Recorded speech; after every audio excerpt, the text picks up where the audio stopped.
Et salut à tous, on se retrouve aujourd'hui pour les résultats de SmackDown du 6 mai 2022.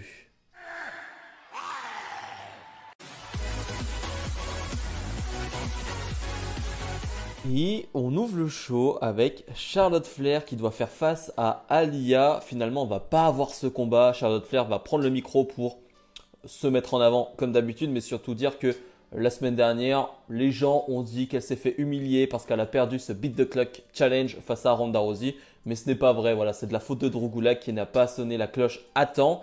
Bref, finalement, elle va s'en prendre à Aliyah et Ronda Rousey va arriver pour s'en prendre à Charlotte Flair. Et c'est là où c'est cool en fait. C'est là où ce qui se passe entre Charlotte Flair et Ronda Rousey est cool. Toutes les promos, tout ce qui se passe, c'est pas ouf.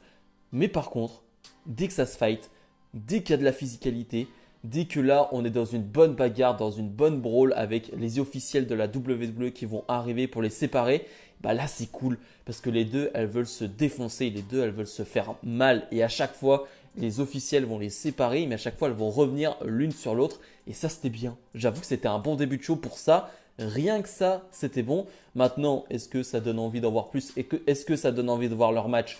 Ça, c'est pas sûr. Mais en tout cas, c'était un bon segment. Shayna Baszler fait face à Sasha Banks. On continue cette histoire entre Natalya Baszler et Sasha Banks Naomi. D'ailleurs, Naomi et Sasha Banks défendront leur titre de championne par équipe la semaine prochaine lors de SmackDown. Et donc on a un match qui va durer 5-6 minutes et c'est un bon match. Et oui, comme par magie, Shayna Baszler, quand on lui donne du temps et une bonne adversaire, bah, elle fait des bons matchs. Je dis comme par magie parce que des fois j'ai l'impression qu'on l'oublie.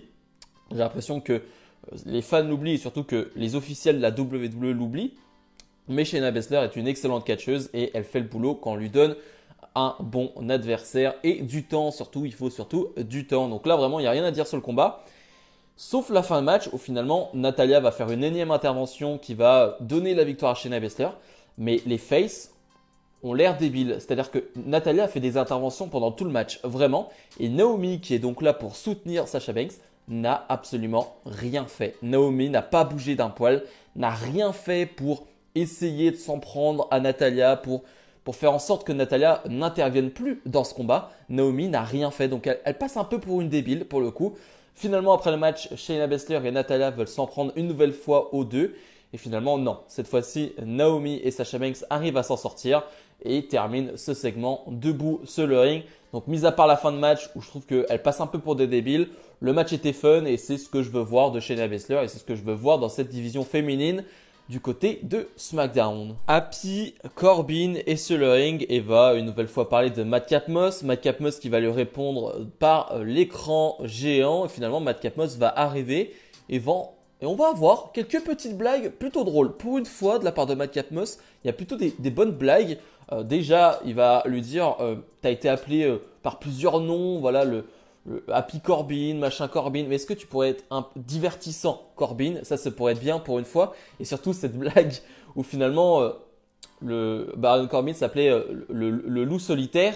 Et finalement il va lui dire oui mais un loup ça a des poils non? Enfin ça a des cheveux. Et tu n'en as plus non? Enfin bref, voilà. C'est deux trois petites blagues qui pour une fois sont un peu marrantes de la part de Madcap Moss. Et Happy Corbin va presque me faire de la peine parce que eh ben, il va s'en aller, il est tout triste. Donc on a presque ce sentiment de gêne, pas de gêne, mais disons d'empathie pour Happy Corbin sur ce moment-là, parce que tu te dis, ok, c'est pas très sympa de la Madcap Moss qui se fout de sa gueule là sur ses cheveux, sur son physique. Donc c'est un peu bizarre comme situation où Madcap Moss est censé être le face, mais personnellement j'ai cette sensation d'empathie envers Happy Corbin sur ce segment-là, donc segment un peu particulier. Drew Gulak est sur le ring et doit affronter un adversaire mystère. Et malheureusement pour lui, l'adversaire mystère, c'est Gunther. Donc je dis malheureusement parce qu'on sait très bien comment ça va se passer, même avant le match. Destruction de la part de Gunther. Voilà, Drew Gulak va se faire détruire dans tous les sens. Ça va durer 3-4 minutes. Et pour le moment, il n'y a rien à dire sur la présentation de Gunther, donc anciennement Walter du côté de SmackDown. Il n'y a rien à dire. Vraiment, il n'y a rien à dire. C'est propre. Il est bien présenté, il y a une belle entrée. Certes, j'aurais préféré qu'il garde son ancienne musique, mais c'est comme ça. Mais il est bien présenté, il gagne tous ses matchs. Là, en plus, il fait face à Drew Gulak qui a été un peu plus mis en avant en ce moment parce que finalement, il était dans l'histoire entre Ronda Rousey et Charlotte Flair, donc il est un peu plus mis en avant, c'est un visage connu par les fans, et là Gunther le détruit en 3 minutes, donc c'est plutôt pas mal pour Gunther, et j'ai hâte d'en voir plus, parce que bon, on sait de quoi est capable Gunther. Le New Day font face à Ridge Holland et Sheamus dans un match en table, et oui, pour gagner ce match, il faut faire passer un adversaire à travers une table, et c'est la chose intéressante de ce match, parce qu'on n'en peut plus concrètement de New Day contre Ridge Holland, Sheamus, Butch. On n'en peut plus, ça dure depuis des mois maintenant, c'est trop long. Et donc on a ce match donc en table qui est cool parce que finalement tu rajoutes une stipulation, tu rajoutes une nouveauté à cette histoire et les 4 font bien le boulot. C'est 4 excellents catcheurs donc il n'y a pas de souci là-dessus. Je m'attendais à un bon match et je l'ai eu. En plus ils vont leur laisser du temps, plus d'une dizaine de minutes donc c'est vraiment pas mal. Et la fin de match aussi est cool avec un Butch qui fait son retour. Un Butch qui était recherché maintenant depuis quelques jours, depuis peut-être une semaine, je ne sais plus exactement, depuis 10 jours. Voilà, il était recherché et là il fait son retour pour aider son équipe. Donc Sheamus et Ridge Holland vont en profiter pour gagner ce match, donc faire passer, je crois que c'est Xavier Woods qui passe à travers une table. Donc victoire de Ridge Holland et Sheamus. Je crois que c'est pas fini entre ces 4-là et entre ces 5-là même et ça c'est bien dommage. Et là, on va parler de quelque chose de bizarre. Lacey Evans va être introduite par une annonceuse du ring, va nous dire voilà, Lacey Evans fait son retour et applaudissez Lacey Evans. Alors c'est bizarre parce que depuis des semaines, on t'annonce une Lacey Evans face, elle fait des vignettes pour nous raconter sa vie. D'ailleurs, c'est pas très joyeux tout ça, vraiment c'est très triste, mais c'est sa vraie vie, de ce que l'on sait, c'est sa vraie vie avec de vraies photos. Et ça donne envie de t'investir en Lacey Evans, même si tout ça est triste. Et finalement, elle arrive, elle se montre, elle célèbre avec les fans. Alors, elle est habillée un peu en marine, donc on sent qu'on va aller plus sur ce truc de marine, vu qu'elle a été marine et que elle a changé de musique. Sa musique est très cool d'ailleurs, nouveau thème d'entrée, je le trouve très bien. Et finalement, ça se termine là-dessus. Juste on la présente et elle se barre. J'ai trouvé ça bizarre. Déjà qu'on demande aux gens d'applaudir Lacey Evans, c'est plutôt quelque chose qu'on fait avec les heels, ça, avec les méchants. C'est plutôt quelque chose qu'on fait avec les méchants. Demander à applaudir une face, c'est bizarre déjà, et juste la présenter, bizarre. Vraiment très très bizarre cette introduction de Lacey Evans, même si je porte beaucoup d'espoir dans cette nouvelle gimmick, parce que je pense qu'il y a moyen de faire de belles choses. Sami Zayn fait face à Shinsuke Nakamura. Alors Sami Zayn qui essaye de se rapprocher de la Bloodline, qui essaye de se rapprocher de Roman Reigns en parlant à Paul Heyman en backstage. Ça fait plusieurs fois qu'on le voit essayer de se rapprocher de la Bloodline.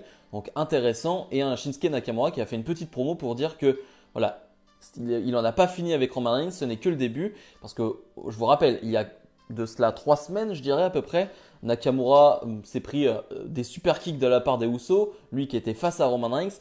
Donc on pouvait imaginer que Nakamura était le prochain challenger de Roman Reigns. Bon, pour le moment, rien du tout, mais on peut toujours l'imaginer. Bref, on a un match qui va durer 6-7 minutes. Et c'était bon, une nouvelle fois, quand tu laisses des bons catcheurs sur un ring et tu leur laisses du temps, et ça donne des bons matchs. Je vais me répéter, mais c'est la vérité tout simplement. C'est simple le catch. Quand tu mets 2 bons catcheurs, du temps, un bon match. C'est simple, c'est vraiment très simple.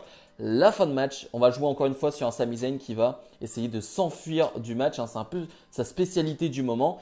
Finalement, il va réussir à surprendre Nakamura en lui portant son finish, Alula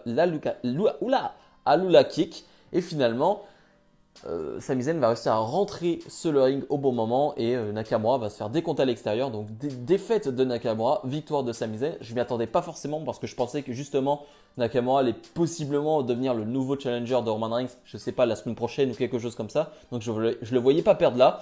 Mais une victoire de Zayn, ça fait plaisir aussi.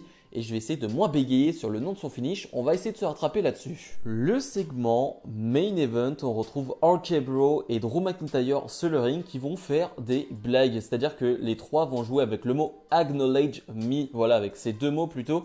Voilà, ce sont les 2 mots de Roman Reigns et ils vont jouer avec ces mots-là. C'est-à-dire que ils vont mettre en avant la rivalité qu'il y a eu entre Drew McIntyre et Randy Orton et les deux vont finalement presque faire la paix. Vraiment, ils vont dire j'avoue que tu m'as battu. Moi, j'avoue aussi que tu m'as battu pour récupérer le titre. Et les deux vont presque faire la paix. Riddle qui va dire est-ce qu'on peut dire, on peut acknowledge Jay, si je peux me permettre, le fait que Randy Orton a les plus grosses cuisses de la WWE. Bref, ça n'a aucun sens, mais ils sont contents. Et finalement, Drew McIntyre va dire que voilà, est-ce qu'on peut le dire que que Roman Reigns est la pire des choses, hein, entre guillemets, à la WWE. Oui, on peut le dire. Bref, finalement, Roman Reigns va arriver avec les Usos et ça va partir en bagarre. Et ça, j'aime beaucoup. Voilà, bagarre générale, du 3 contre 3, comme j'aime. Et finalement, OK Bro et Drew McIntyre vont réussir à prendre le dessus. On va avoir des RKO, on va avoir le Claymore dans la tête de Roman Reigns. Ça, c'était bien fun. Et donc, les trois vont poser jusqu'à la fin du show. C'était cool, voilà, c'est court, c'était cool. J'aurais peut-être aimé que ce soit un peu plus long, qu'on ait une vraie promo de Roman Reigns. Enfin, en tout cas, peut-être quelque chose de plus long, parce que là, tu vois que c'était un peu rushé, c'était peut-être en manque de temps du côté de SmackDown, mais c'était bien. Vraiment, pour ce que c'était, pour le manque de temps, c'était vraiment très bien. Bilan de ce SmackDown. Alors, je ne sais pas si c'est parce que les autres SmackDown, les précédents SmackDown ont été si mauvais que là, celui-là me paraît bon, mais j'ai passé un bon moment. Voilà, je dirais pas que c'était exceptionnel. J'ai trouvé ça correct, on va dire. Pour directement aller à ma note, on va être sur du 5,5, 6 sur 10 parce qu'au moins on a eu du bon catch. Et je le dis toujours, mais quand on a du bon catch, en tant que fan de catch, bah ça remplit, on va dire, une partie du contrat, entre guillemets. Et là, je trouve qu'on a plutôt du bon catch. Tout n'est pas parfait, encore une fois. Le truc de Lacey Evans, ça me dépasse. Vraiment, Lacey Evans qui arrive et qui repart, ça vraiment, ça me dépasse. Je ne comprends pas. Bref, il y a des choses que je ne comprends pas. Mais maintenant, on va se focus sur WrestleMania Backlash qui a lieu demain soir, hein. Je le rappelle, c'est dans la nuit du dimanche à lundi. Bref, comme d'habitude, n'hésitez pas à mettre le petit pouce bleu, à vous abonner. Et nous on se retrouve dès lundi donc pour ma review de WrestleMania Backlash. Salut, salut!